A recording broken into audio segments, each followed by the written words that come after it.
example will give you the idea how to identify value-added activities and non-value-added activities. Also, I will tell you three conditions which are required to qualify that particular activity as the value-added activity. Let us look at this example. One truck is coming at the security cabin and the security person is checking the documents of the truck. Now the truck goes to the raw material warehouse wherein it unloads all the material into the warehouse. Now you don't need this material at present and you are not going to process it now. So material is lying into the warehouse for several days.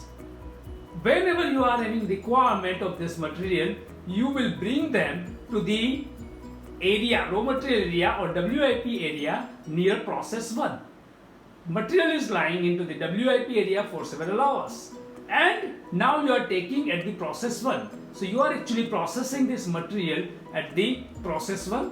From process 1 it goes to the process 2. From there it goes to the another assembly table into the process 3.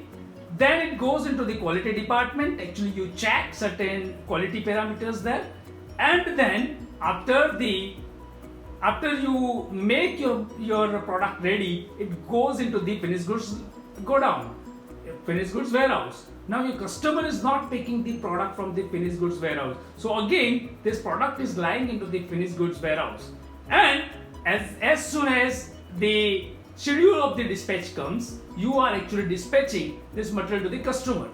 Friends, please understand this. Company will get their money when they will dispatch the material reaches to the customer place and the documentation get completed, and then only they will release monies, right? In between, whether it is the raw material warehouse, whether it is in WIP, whether it is in finished goods godown, or anywhere in between, if you will keep your material, you are not adding any value and customer is not going to pay it. What are the three conditions to qualify an activity as value-added activities? Let me describe it for you. Condition number 1 is your customer should be ready to pay. Condition number 2 is there should be some change in shape, size, color or some kind of property after completion of that activity. And number 3, this activity should be as per the customer requirement. Three conditions are getting satisfied in any of the activity, then only I will call that activity as value-added activity.